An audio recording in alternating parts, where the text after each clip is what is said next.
आप जो बात कह रहे हैं सर, लेकिन उसके अलावा जो जानकारी मेरे पास आई, आप कह रहे हैं आपसी संबंध बन गए, उधर कहा जा रहा है कि रेप का मामला था, ये अलग एक जांच का विषय है। लेकिन इस सबके बीच में पूरे राज्य में एक अनिश्चितता का माहौल बना है, उस खास इलाके में लोगों के मन में डर है, बच्चियों के मन में डर है, उसको कैसे खत्म करेंगे?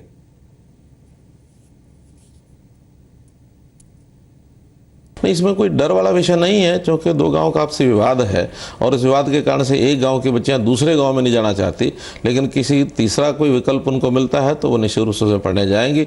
उस गांव में प्राइवेट स्कूल है तो उसके अंदर पढ़ने के लिए उनको कहा है। अन्यथा जो सड़क की बात चल रही है वो भी बहुत जल्दी बन जाएगी, उसमें एक अलग रास्ते से गुडियानी स्कूल में बच्चियाँ जा सकती हैं, उनके लिए यातायात की व्यवस्था ही हम कर देंगे। इसलिए बच्चियों को पढ़ने के लिए जाना ही चाहिए, और मानो किसी एक गाँव में अभी नहीं जाना चाहती तो दूसरी व्यवस्थाएँ उनके लिए बनाई गई है।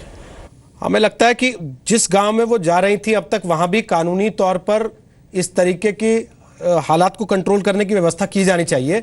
लेकिन दूसरी बड़ी चीज जो आपने दो बातें कही हैं, एक कि प्राइवेट स्कूल में पढ़ाने की फीस सरकार वहन कर लेगी, और दूसरा दूसरे रास्ते से दूसरे गांव में जाने के लिए बस और सड़क की व्यवस्था आप करेंगे। ये बात आप कह रहे हैं, लेकिन गारंटी इसकी सर और समय सीमा कब तक होगा?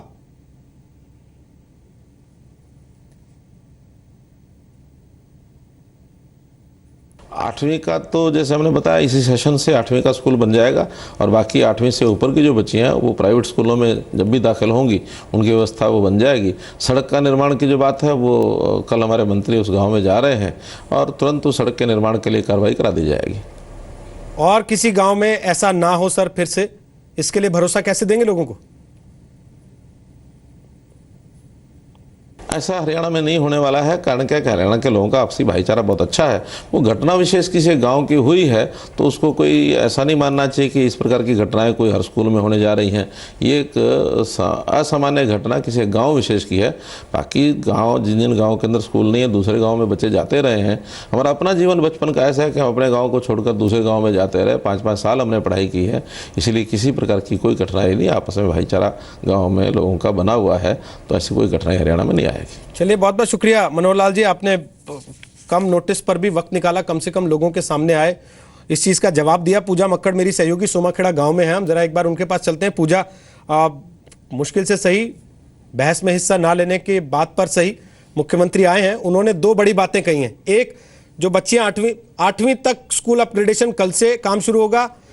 दूसरी बड़ी बात यह है कि 8वीं से ऊपर की जो पढ़ाई है 9वीं 10वीं की, वो प्राइवेट स्कूल में कराएंगे, उसकी फीस सरकार उठाएगी। और जो बच्चे वहां नहीं पढ़ना चाहते, किसी और गांव में जाना चाहते हैं, वहां के लिए सड़क और बस की व्यवस्था भी की जाएगी। क्या ये काफी आपको लगता है फिलहाल के लिए? जी बिल्कुल रोहित, सबसे पहले लोगों से रिएक्शन ले लेते हैं। दो बातें मुख्यमंत्री जी ने कही हैं। ये कहा गया है कि ये सड़क बना दी जाएगी ताकि दूसरे गांव तक जो है बच्चियां पढ़ने के लिए जा सकें, अगर आप लाला गांव नहीं जाना चाहते। क्या आपको मंजूर है? वो तो मैडम कॉलेज के लिए है, कॉलेज में सुविधा होगी इस रोड के बनने से, स्कूल में कोई सुविधा नहीं होगी। स्कूल तो हमें यहीं +2 तक का चाहिए। और दूसरी बात वो ये कह रहे हैं कि अगर बच्चियां पढ़ना चाहती हैं तो हम प्राइवेट स्कूल में पढ़ाएंगे, फीस हम दे देंगे उनकी। इस पर आप क्या कहना चाहते हैं? प्राइवेट स्कूल में कैसे पढ़ाएंगे? प्राइवेट स्कूल में थोड़े दिन पढ़ाएंगे, उसके बाद में वो भी मना कर देंगे। दूसरी बात ये है, सेकंड नंबर की, ये यहाँ पे हिंदी मीडियम के बच्चे हैं, और वो जो प्राइवेट स्कूल की बात करते हैं वो इंग्लिश मीडियम के बच्चे हैं। तो हिंदी वाले बच्चे हैं वो इंग्लिश मीडियम में कैसे एडजस्ट होंगे? क्या जिन प्राइवेट स्कूल की बात की जा रही है जो इस गाँव में है वो मान्यता प्राप्त स्कूल है? उनकी भी मान्यता प्राप्त नहीं है, वो भी दूसरे स्कूल से अटैच है। जिन स्कूलों की वो बात कर रहे हैं उन स्कूलों में बच्चों को दे देंगे, उसके बाद वो दूसरे बच्चे भी, दूसरा स्कूल भी उन पे अटैच है। आप लोगों की तो डिमांड ये थी कि अगर मान लीजिए सड़क बन गई तो हम दूसरे गांव चले जाएंगे। ये नहीं थी, हमारी डिमांड थी कि हमारा स्कूल अपग्रेड हो और हमारी बच्चे यहीं पढ़ेंगे, क्योंकि हमारी बच्चियां सेफ नहीं है। सुबह दूसरे गांव भेजने में भी दिक्कत है। हाँ जी, पूरी क्या दिक्कत है? दिक्कत है। हमारे कॉलेज के लिए बोला था ये रास्ता, तो लेकिन हम +2 तक तो ये अपने गांव में करवाना चाहते हैं। बिल्कुल, बहुत बेसिक सी डिमांड और कई पेचीदगियां हैं प्राइवेट स्कूल में पढ़ाने में। रोहित, इनका कहना है कि अंग्रेजी मीडियम का स्कूल है, सरकार कब तक गारंटी लेगी इस पर भी भरोसा नहीं है। और जिस सड़क को बनाने की बात की जा रही है वो कॉलेज तक जाती है, 12वीं तक का स्कूल तो अपने गाँव में चाहिए। चलिए, कम से कम जब तक ये सरकार रहेगी तब तक तो उन्हें गारंटी लेनी पड़ेगी, आगे की अगली सरकार को देखने की बात होगी जहां तक प्राइवेट स्कूल में पढ़ने की बात है। और दूसरी बड़ी चीज ये है कि मुख्यमंत्री का ये वादा था कि कल सरकार के मंत्री वहां पर पहुंचेंगे, और हमें लगता है कि उस वक्त वहां बैठकर बेहतर तरीके से बातचीत होगी और बेहतर तरीके से इस समस्या को समझकर उसका बेहतर समाधान सुझाया जा सकेगा। फिलहाल 2 से 3 बड़ी बातें जो कही है मुख्यमंत्री ने समाधान के तौर पर। दुष्यंत चौटाला, हालांकि आप विपक्ष के नेता हैं, आपको लगता है कि फौरी तौर पर यही एक सॉल्यूशन हो सकता है जो उन्होंने दिया है?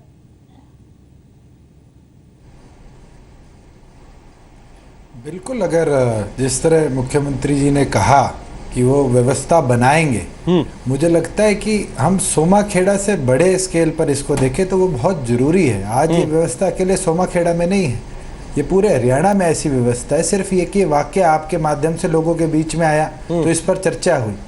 आज क्या सरकार अपने आप को दृढ़ निश्चय के साथ साबित कर पाएगी कि हम अगले 1 साल के अंदर बेटी बचाओ बेटी पढ़ाओ के तहत पूरे प्रदेश के अंदर ऐसा इंफ्रास्ट्रक्चर बना कर देंगे? और अगर हम प्राइवेट स्कूल की तरफ जा रहे हैं, वो खुद मुख्यमंत्री कह रहे हैं प्राइवेट स्कूल में उस बेटियों को पढ़ाएंगे जो नहीं वहां 12वीं करना चाहती, तो क्या हम ये साबित कर रहे हैं कि हमारी सरकार फेल है, कि हम सरकारी स्कूलों का स्टैंडर्ड इतना अच्छा नहीं कर पा रहे कि हम उन बच्चों को सरकारी स्कूलों में नहीं पढ़ा पाएंगे? क्या बुनियादी शिक्षा के लिए बच्चों की आपकी पार्टी आंदोलन चलाएगी कोई?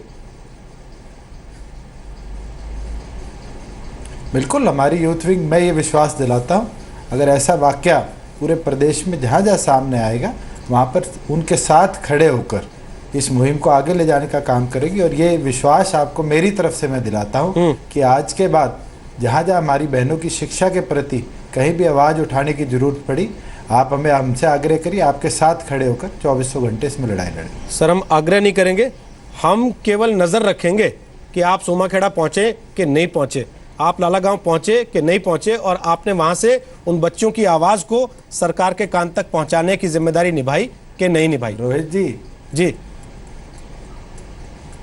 रोहित जी, अगर मैं सोमाखेड़ा और लाला अगर कल सुबह पहुंच जाऊंगा तो आप जैसे टीवी के साथी मेरे को दिखाएंगे, बिल्कुल दिखाएंगे, खिंचाने आगे। इस बात का यकीन मानिए, बिल्कुल दिखाएंगे कि हमारा संगठन वहां पर जरूर खड़ा मिलेगा। बिल्कुल यकीन मानिए कि आप अच्छा काम करेंगे तो हम दिखाएंगे। आज हमारी माध्यम से लोगों को ये पता लगा कि आप 2 साल में 16 बच्चों की शिक्षा का खर्च वहन कर चुके हैं बतौर सांसद, और इसके लिए हम आपको बधाई भी देते हैं। बहुत बहुत शुक्रिया बरखा सिंह जी, बहुत बहुत शुक्रिया हुड्डा साहब, और दुष्यंत चौटाला आपका भी आज ताल ठोके का हिस्सा बनने के लिए बहुत बहुत शुक्रिया। पूजा मक्कड़ मेरी सहयोगी जो इस वक्त सोमाखेड़ा गांव में वहां से लगातार रिपोर्ट कर रही थी, उनका भी, और वो तमाम लोग जो वहां से इस कार्यक्रम का हिस्सा बने, और मुख्यमंत्री हरियाणा का भी धन्यवाद, और मंत्री विक्रम सिंह ठेकेदार का भी जो इस कार्यक्रम में आज शामिल हुए।